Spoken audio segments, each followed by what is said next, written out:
وزیر اعظم آزاد جموں و کشمیر، وفاقی وزراء، صوبائی وزرائے اعلیٰ اور آج کی تقریب کا محور اور مرکز شہدائے پاکستان کے باہمت اور غیور اہل خانہ اور بہادر غازیوں، مہمانان گرامی، خواتین و حضرات، السلام علیکم۔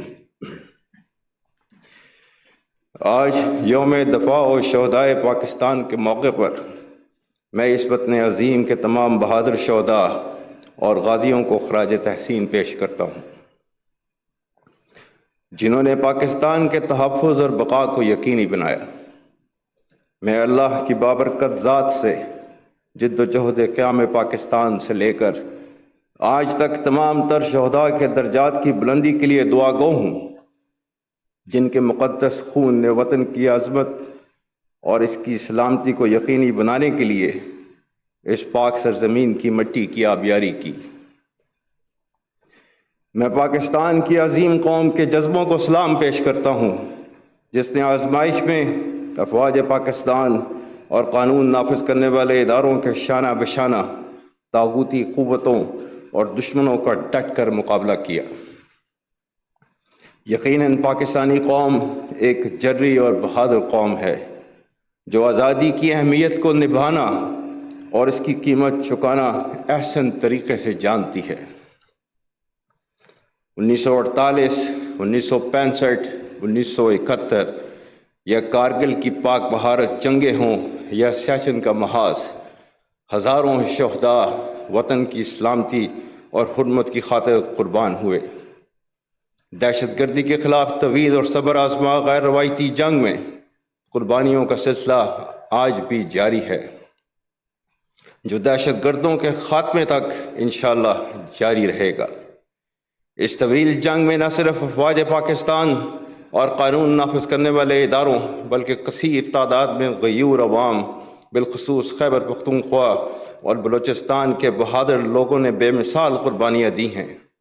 یہ قربانیاں ہماری قومی تاریخ کا سنہری باب ہیں، جن کی حیات جاویداں کے بارے میں اللہ تعالیٰ نے سورہ آل عمران کی آیت نمبر 169 میں ارشاد فرمایا ہے، وَلَا تَحْسَبَنَّ الَّذِينَ قُتِلُوا فِي سَبِيلِ اللَّهِ أَمْوَاتًا بَلْ أَحْيَاءٌ عِندَ رَبِّهِمْ يُرْزَقُونَ، جس کا ترجمہ ہے، اور جو لوگ اللہ کی راہ میں مارے جائیں ہرگز انہیں مردہ نہ سمجھو، وہ زندہ ہیں، اپنے رب کے پاس رزق پاتے ہیں۔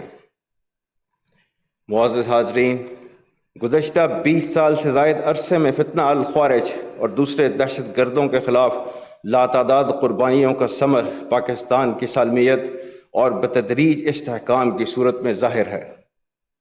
ماضی میں جن اقدامات کا تصور بھی مشکل تھا، وہ آج حقیقت کے طور پر ہمارے سامنے ہیں۔ فتنہ کے خلاف متحد آواز، پیغام پاکستان، مغربی سرحدوں کا باضابطہ انتظام، قبائلی علاقہ جات کی صوبہ میں شمولیت، خیبر پختونخوا اور بلوچستان میں معاشی اور سماجی ترقی کے اقدامات وہ اہم کامیابیاں ہیں جو ریاست پاکستان کے عزم اور شہداء اور غازیوں کی قربانی کا ثمر ہیں۔ خواتین و حضرات، افواج پاکستان اور عوام کا رشتہ دل کا رشتہ ہے۔ بیرونی جاہریت کے خلاف معرکہ ہو یا دہشت گردی کے خلاف جنگ، قدرتی آفات میں امداد ہو یا قومی ترقیاتی منصوبوں میں کردار، پاکستانی قوم نے ہمیشہ افواج پاکستان کو بھرپور تقویت دی ہے۔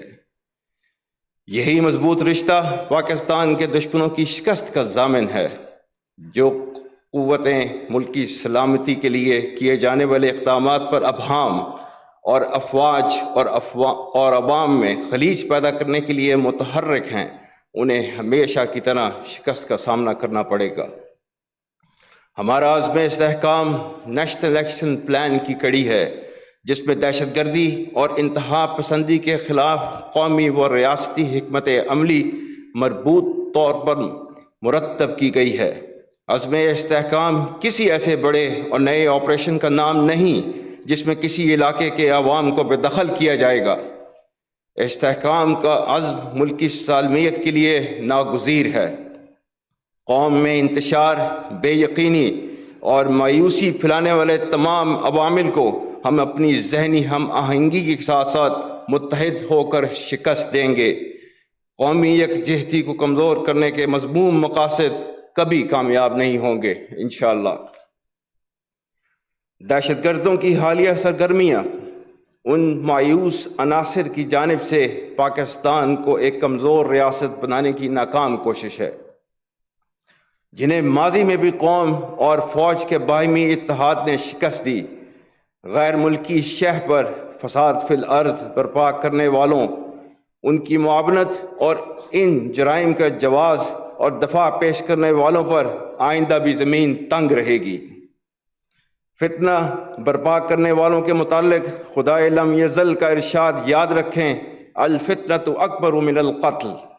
قوم کی اجتماعی دانش، نیشنل ایکشن پلان اور قرآن حکیم کے ابدی احکامات سے رہنمائی حاصل کرتے ہوئے ہم ان کو جہاں پائیں گے ان کی سرکوبی کریں گے، جب تک اس فتنے کا اختتام نہ ہو جائے۔ دہشت گردی کے پھیلاؤ میں جن بیرونی طاقتوں کا ہاتھ ہے، میں انہیں بھی باور کرانا چاہتا ہوں کہ فوج پاکستان اور پاکستانی عوام اپنی سالمیت کا دفاع کرنا جانتے ہیں اور کبھی تمہارے مذموم ارادوں کو کامیاب نہ ہونے دیں گے۔ معزز حاضرین، شہداء سے وفا کا تقاضا ہے کہ ہم آئینی عزم اور امید کے ساتھ اپنے روشن مستقبل کی طرف سفر جاری رکھیں اور اس سفر میں دین اسلام کی ابدی تعلیمات، اپنی درخشندہ روایات اور اخلاقی اقدار کو ملحوظ خاطر رکھیں۔ پاکستانی قوم افواج پاکستان کے شانہ بشانہ سینہ سپر ہے اور آنے والے وقتوں تک اس کی سالمیت کا دفاع کرتی رہے گی۔ پاکستان کے روشن مستقبل پر کامل یقین پاکستانیت کا ناگزیر حصہ ہے۔ اقوام عالم میں پاکستانیت ہی وہ تصور ہے جو کسی بھی تفریق سے بالاتر ہمیں ایک باوقار قوم کا درجہ دیتا ہے۔ یہی ہماری شناخت ہے جو اس خوبصورت گلدستے کو، جس پہ مختلف رنگ و نسل، عقائد، زبان اور علاقائی روایات کے لوگ موجود ہیں، کو آپس میں پروئے ہوئے ہے۔ اجتماعی سطح پر یہ لازم ہے کہ ہم اتحاد اور یگانگت کی صفات کو اپنائیں۔ معاشرتی و سماجی معاملات میں اخوت، ہم آہنگی، برداشت اور بردباری کا مظاہرہ کریں۔ قومی یکجہتی کے لیے لازم ہے کہ ہم مذہبی عدم برداشت سے بالاتر رہ کر آئین پاکستان کے مطابق اقلیتوں کے حقوق کا مکمل تحفظ کریں اور سیاسی نقطۂ نظر میں اختلاف کو نفرتوں میں نہ ڈھلنے دیں۔ قائد کے رہنما اصول ایمان، اتحاد اور نظم ہمارے لیے مشعل راہ ہیں۔ بے شک قوم کی حیثیت سے ہماری نمو دو قومی نظریے سے ہوئی اور آج ہماری خوشحالی اسلامی فلاحی ریاست کے باقاعدہ قیام پر منحصر ہے۔ جغرافیائی اہمیت کے علاوہ اللہ تعالیٰ نے پاکستان کو بے پناہ قدرتی وسائل سے نوازا ہے۔ 24 کروڑ کی آبادی کا حامل یہ ملک اللہ تعالیٰ کی عطا کردہ بے شمار نعمتوں سے مالا مال ہے۔ ہمارا اصل اثاثہ عوام، بالخصوص ہماری نوجوان نسل ہے، جس کا ملکی سالمیت و ترقی میں کردار کلیدی حیثیت رکھتا ہے۔ معزز حاضرین، عالمی اور علاقائی سطح پر ہونے والی تبدیلیاں پاکستان جیسے اہم ملک پر گہرا اثر ڈالتی ہیں۔ یہ اثر صرف سیکیورٹی چیلنجز تک محدود نہیں، بلکہ ان تبدیلیوں کے دور رس اثرات معاشی، اقتصادی اور معاشرتی شعبوں میں واضح ہیں۔ بھارت کے ناجائز زیر قبضہ جموں و کشمیر نہ صرف ملکی بلکہ خطے اور عالمی سطح کا مسئلہ ہے۔ میں کشمیری عوام کی جد و جہد آزادی کو سلام پیش کرتا ہوں، جو قابض بھارتی افواج کے بدترین جبر اور ریاستی دہشت گردی کا شکار ہیں۔ بھارت آج کشمیر میں مسلمانوں کی اکثریت اور اقلیتوں کی نسل کشی کے ذریعے مقبوضہ کشمیر میں معاشرتی تبدیلیاں کر رہا ہے۔ جنوبی ایشیا میں پائیدار امن کا قیام مسئلہ کشمیر کے حل میں ہے۔ پاکستانی قوم مقبوضہ کشمیر کے شہداء کو خراج عقیدت پیش کرنے کے ساتھ ساتھ کشمیری عوام کو یہ یقین دہانی کراتی ہے کہ ان کو حق خود ارادیت ملنے تک ان کے لیے ہر طرح کے سیاسی، سفارتی اور اخلاقی حمایت جاری رہے گی۔ آج مقبوضہ جموں و کشمیر کی طرح فلسطین کا تنازع بھی دنیا کے لیے انتہائی قابل فکر سوالیہ نشان ہے۔ غزہ میں اسرائیلی جارحیت و بربریت اور فلسطینیوں کا استحصال انسانیت اور بین الاقوامی قوانین کی کھلی خلاف ورزی ہے۔ اسرائیلی جارحیت صرف غزہ تک ہی محدود نہیں بلکہ اسرائیلی حملے پورے خطے اور عالمی امن کے لیے بڑا خطرہ ہیں۔ سفارتی سطح پر پاکستان غزہ میں فوری جنگ بندی اور فلسطینیوں پر بربریت کی روک تھام کے لیے سرگرم عمل ہے اور انشاءاللہ رہے گا۔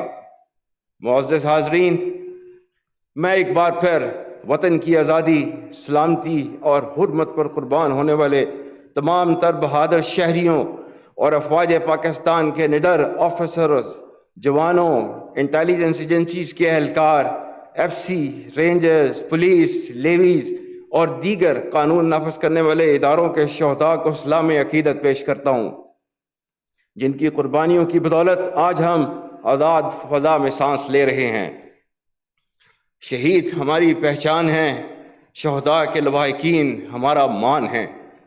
آپ کے صبر و استقامت کو سلام پیش کرتے ہوئے میں اس بات کا برملا اظہار کرتا ہوں کہ اس قوم کو دنیا کی کوئی طاقت شکست نہیں دے سکتی جس کی مائیں اپنے بیٹوں اور بیٹیوں کو وطن کی حرمت پر قربان ہونے کے لیے پروان چڑھاتی ہیں۔ میں خاص کر افواج پاکستان اور قانون نافذ کرنے والے اداروں کے وار وونڈڈ پرسنز اور غازیوں کو بھی سراہتا ہوں، جنہوں نے ملک دشمنوں کے خلاف آئینی ڈھال بن کر ملک کی سلامتی کو یقینی بنایا۔ آپ کے اہل خانہ بھی پوری قوم کی طرف سے خراج تحسین کے مستحق ہیں۔ ان شہداء اور غازیوں کی لازوال قربانیوں کی بدولت میں پورے وثوق سے یہ بات کہہ سکتا ہوں کہ انشاءاللہ جب تک ان جیسے غیور سپوت اس دھرتی پر موجود ہیں، ملک کا دفاع ہمیشہ ناقابل تسخیر رہے گا۔ آخر میں وزیر اعظم پاکستان، وزیر اعظم آزاد جموں و کشمیر، وفاقی وزراء اور صوبائی وزرائے اعلیٰ اور تمام مہمانان گرامی کا مشکور ہوں جو آج کی اس پروقار تقریب میں تشریف لائے اور ہماری بہادر افواج کے آفیسر، جوانوں اور غازیوں اور شہداء کے لواحقین کے حوصلے بڑھائے۔ اللہ تعالیٰ ہمارا حامی و ناصر ہو۔ افواج پاکستان زندہ باد، پاکستان پائندہ باد۔